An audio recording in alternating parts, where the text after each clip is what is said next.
Hello everyone, आप सब कैसे हैं। मैं उम्मीद करता हूं कि बहुत अच्छे होंगे और अपनी पढ़ाई को बहुत अच्छे से कर रहे होंगे। मैं Akash Kumar Badana ICT virtual classroom में आपका बहुत बहुत स्वागत करता हूं मेरे प्यारे बच्चों।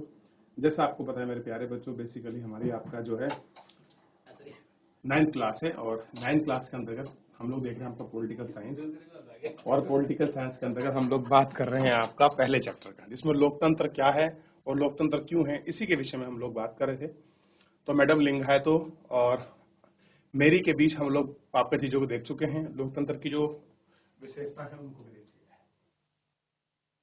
क्लियर है? इतना पढ़ लिया, इतना देख लिया आपने, आगे बढ़ जाए। चलिए आगे बढ़ रहे हैं। देख चुके थे ना, आगे बढ़ रहे हैं और विशेषता देख रहे हैं डेमोक्रेसी की। और हमने कार्टून से पढ़ा था क्या चीज है, निष्पक्ष चुनाव, ये सब चीजें क्या है, लोकतंत्र क्या है, किस तरीके से शासन होता है, शासन व्यवस्था है क्या, किस व्यवस्था का नाम है, इन सारी चीजों को हम लोग एक एक करके अपने चैप्टर के माध्यम से पढ़ने का और समझने का प्रयास किया है। चलिए आगे बढ़ते हैं। सबसे पहले पढ़ते हैं एक व्यक्ति एक वोट। क्या देखते हैं? एक व्यक्ति एक वोट का मूल। हमने पढ़ा है कि किस तरह लोकतंत्र के लिए होने वाले संघर्ष सार्वभौमिक वयस्क मताधिकार के साथ जुड़ा है। क्या जुड़ा है? सार्वभौमिक वयस्क मताधिकार। अब इस सिद्धांत को लगभग पूरी दुनिया में मान लिया गया है, पर किसी व्यक्ति को मतदान के अधिकार से वंचित करने का उदाहरण भी कम नहीं है। वर्ष 2015 तक सऊदी अरब में औरतों को वोट देने का अधिकार नहीं था। एस्टोनिया में अपने यहाँ नागरिकों के नियम कुछ इस तरह से बनाए गए थे कि रूसी अल्पसंख्यक समाज के लोगों को मतदान का अधिकार हासिल करने की अनुमति में मुश्किल होती थी। तो आज भी देखिए लोकतंत्र को इतनी लंबी पुरानी इतिहास रहा है और आज भी बहुत सारे ऐसे कंट्री हैं जहां लोगों को उनके बेसिक राइट्स तक नहीं दिए गए। जैसे सऊदी अरब में औरतों को वोट देने का अधिकार नहीं था, ड्राइविंग करने का अधिकार नहीं था, बाहर जॉब करने का अधिकार नहीं था। ये कुछ ऐसी चीजें थी जो आपको इसमें दिखाई दी और आपने इन सबको देखा। ठीक, तो ऐसे बहुत सारे मुद्दे जो हमने देख लिए। फिजी का चुनाव प्रणाली में वहां के मूल वासियों का महत्वपूर्ण मूल्य फिजी के नागरिकों से ज्यादा है। लोकतंत्र और राजनीतिक सत्ता के बुनियादी सिद्धांत पर आधारित है। इस प्रकार हम लोकतंत्र के तीसरी विशेषताओं को जान लेंगे। लोकतंत्र में हर व्यक्ति वयस्क नागरिकों को एक वोट होने चाहिए और हर वोट का एक समान मूल्य होना चाहिए। अध्याय 3 में हम इसके बारे में और ज्यादा पढ़ेंगे। अध्याय 3 में क्या पढ़ेंगे? हम और ज्यादा पढ़ेंगे। क्लियर है? देख लिया?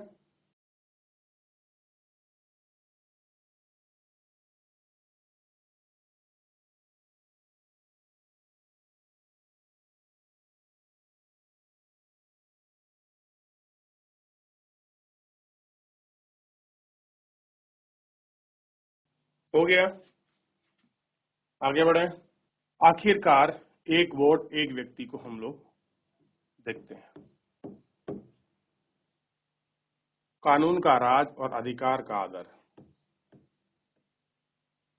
जिम्बाब्वे को 1980 में अल्पसंख्यक गोरों के शासन से मुक्ति मिली। उसके बाद देश में जीन पीएफ दल का राज है। देश में स्वतंत्रता संघर्ष अगुवाई की थी। इसके नेता रॉबर्ट मुगाबे आजादी के बाद ही शासन कर रहे थे। चुनाव नियमित रूप से होते थे और सदा जुन पीएफ की दल ही जीतता था। राष्ट्रपति मुगाबे एक लोकप्रिय नहीं थे। वे चुनाव में गलत तरीके अपनाते थे। आजादी के बाद उन्हें सरकार ने कई बार संविधान बदलाव कर राष्ट्रपति के अधिकारों में वृद्धि की और उसकी जवाबदेही को कम किया। विपक्षी दलों के कार्यकर्ताओं ने परेशान थे और उनकी सभाओं में गड़बड़ की का कार्रवाई थी। सरकार विरोधी प्रदर्शन और आंदोलनों को गैर कानूनी घोषित कर दिया था। एक ऐसा कानून था जो राष्ट्रपति के आलोचना के अधिकार का सीमित था। टेलीविजन, रेडियो सरकार का नियंत्रण और उन पर सिर्फ शासक दल ही विचार में प्रसारित थे। अखबार स्वतंत्र थे, पर सरकार की आलोचना करने के लिए पत्रकारों को परेशान किया था। सरकार ने कुछ ऐसी अदालती फैसले की परवाह नहीं की जो उनके खिलाफ जाते थे। जजों पर दबाव भी डाला जाता था। 2017 में मुगाबे को राष्ट्रपति पद से हटा दिया गया। क्यों हटाया गया? क्योंकि वो अपने अधिकारों का गलत प्रयोग कर रहे थे। याद रहेगा क्या कर रहे थे? गलत प्रयोग।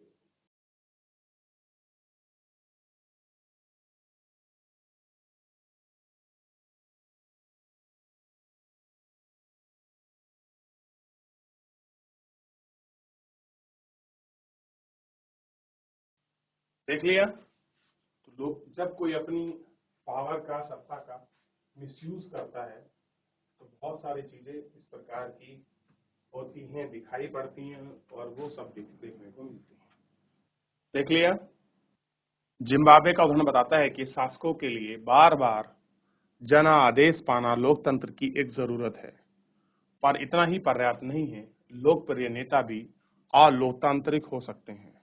लोकप्रिय नेता भी तानाशाह हो सकते हैं अगर हम लोकतंत्र को परखना चाहते हैं तो। चुनाव पर नजर डालना जरूरी है, उन पर भी उतना ही जितना चुनाव में पहले और बाद की स्थिति पर भी आपकी नजर डालते हैं। चुनाव के पहले सत्ता पक्ष के विरोधी समूह के कामकाज समेत सभी तरह की राजनीतिक गतिविधियों के लिए पर्याप्त गुंजाइश रहनी चाहिए। इसके लिए जरूरत है कि सरकार नागरिकों के कुछ बुनियादी अधिकारों को आदर करे, यानी कि जो कुछ बेसिक राइट्स हैं उनका क्या करना पड़ेगा? आदर करना पड़ेगा। अगर आप जनता की चीजों को समझते हैं, उनके अधिकार को देते हैं, यकीन मानिए आपको सत्ता में कोई नहीं हटा सकता, कोई आपको बैन नहीं कर सकता। जैसे यहाँ दिखाया गया स्पष्ट रूप से आपको कि किस तरीके से जिम्बाब्वे के जो एग्जाम्पल है उन्होंने क्या गुंजाइश उसमें छोड़ी, क्या कुछ दिखाई दिया।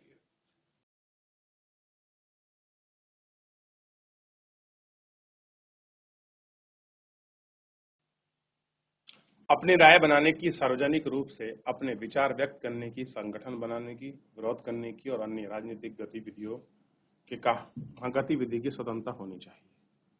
कानून की नजर में सभी लोगों की समानता होनी चाहिए। इन अधिकारों की रक्षा स्वतंत्र न्यायपालिका द्वारा करनी चाहिए, जिसके आदेश का पालन हम सब करें। और इन अधिकारों के बारे में हम विस्तृत से पढ़ें, अध्याय 5 में और पढ़ेंगे। जो अध्याय 5 है उसमें भी हम लोग देखेंगे।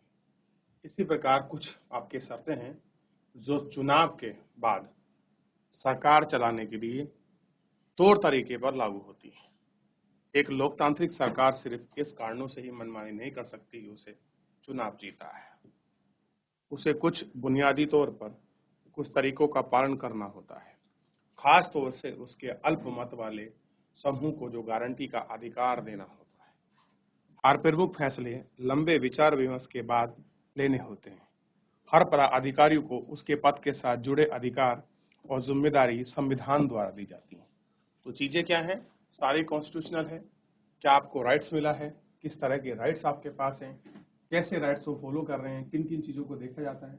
ये सारी कॉन्स्टिट्यूशन में आपको एक एक चीज करके उसमें मिलती है। क्लियर है? ठीक है कि नहीं?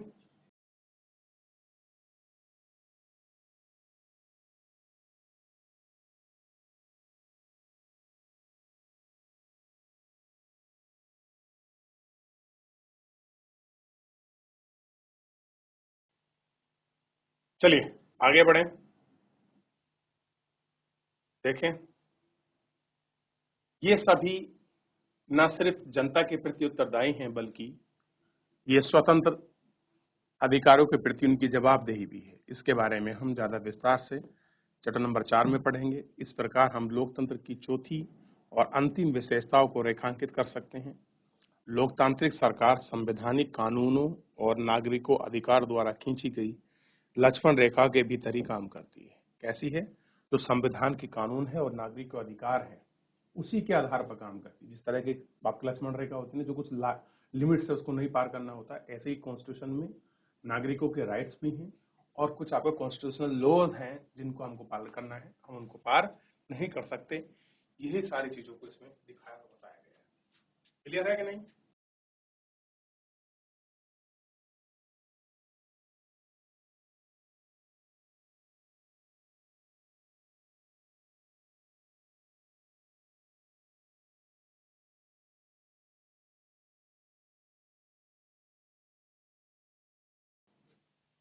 देख लिया? आगे बढ़ जाएं।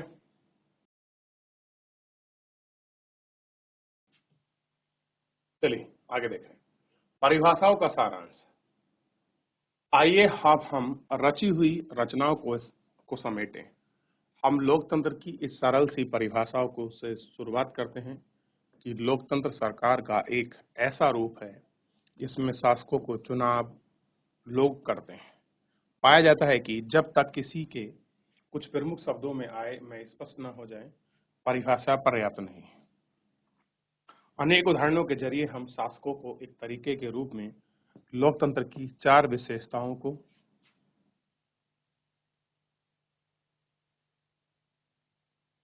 रेखांकित किया गया है। इनके अनुसार लोग द्वारा चुने गए शासकों को ही सारे प्रमुख फैसले लेते हैं। चुनाव लोगों के लिए निष्पक्ष अवसर और विकल्प उपलब्ध कराता है। चाहे तो मौजूदा शासक को बदल सकते हैं। यह विकल्प अवसर सभी लोगों को समान रूप से उपलब्ध हो। इस चुनाव से बनी सरकार संविधान द्वारा तय बुनियादी कानूनों और नागरिक अधिकार को दायरे में मानने का काम करती है। ऐसा है उनको दायरे में मानने का चलाने का काम करती है। देख लिया? आगे बढ़ें। लोकतंत्र ही क्यों?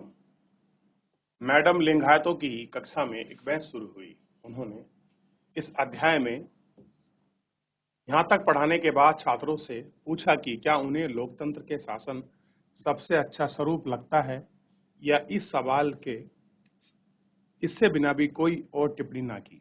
यानी कि वो पूछ रही हैं, छात्रों से पूछा है क्या लोकतंत्री शासन का सर्वोत्तम सबसे अच्छा रूप है जो हम शासन करते हैं। कहीं पर राजनात्मक शासन है, कहीं पर लोकतंत्रात्मक है। तो ये जो शासन व्यवस्था है क्या इनमें सबसे अच्छा लोकतंत्र ही है? ये मैडम लिंगा तो पूछ रही है। इस सवाल पर सबने कोई ना कोई टिप्पणी की। टिप्पणी का मतलब होता है अपने कमेंट्स रखना, अपनी चीजों को उसके सकारात्मक नकारात्मक जो पक्ष है वो दिखाना, वो तो टिप्पणी होती है, अपने विचार व्यक्त करना। अब जैसे लोगों ने बात करी है लोकतंत्र के गुणों पर चर्चा।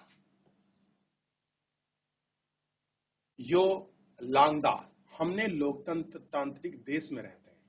वो क्या कह रही है कि हम सबसे बड़ी बात है कि जो डेमोक्रेटिक कंट्री है, जो लोकतांत्रिक देश हैं, हम उनमें रहते हैं।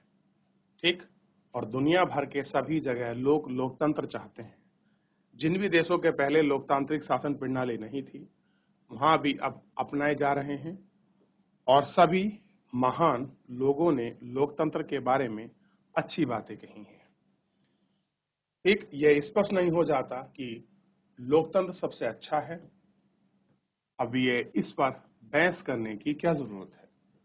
कह रहे कि अगर आप ये कहें कि लोकतंत्र अच्छा नहीं है, इस पर बहस करने की क्या जरूरत है?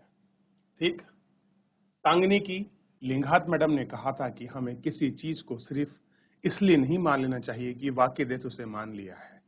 ऐसा नहीं हो सकता है कि बाकी लोग गलत रास्ते पर जा रहे हैं। कैसे हैं बाकी लोग? हाँ, यह गलत रास्ता ही है। लोकतंत्र हमारे देश का क्या है? आधी सदी से ज्यादा समय लोकतंत्र हैं और तब वे देश के इतनी अधिक गरीब हैं। कह रहे आधे ज्यादा लोग लोकतंत्र है तो ही गरीब है। रिंगन क्या कहती हैं? लोकतंत्र इससे क्या कर सकता है? हमारे यहाँ लोकतंत्र के कारण गरीबी है या फिर लोकतंत्र होने के बावजूद गरीबी है? अब उसने थोड़ा कंफ्यूजिंग कर दिया कि लोकतंत्र है या गरीबी है तो लोकतंत्र है। ये बड़ा एक उसने अलग क्वेश्चन सा बना दिया है जो इसको समेटता है। क्लियर है?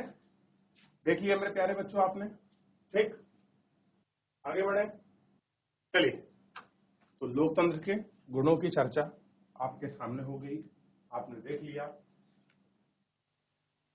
क्लियर है। तो आपको क्लियर हो गया होगा कि लोकतंत्र पर लोगों के जो आपके जवाब हैं वो अलग अलग विचार हमारे सामने पड़े, अलग अलग विचारों को हमने मतों को देखा। चलिए, तो फिलहाल आज के लिए इतना ही, मिलेंगे नेक्स्ट लेक्चर में। तब तक एक बार देखिए, रिवीजन करिए कि व्हाट इज डेमोक्रेसी और द बेनिफिट ऑफ डेमोक्रेसी, ये आपको देखना है। चलिए, धन्यवाद।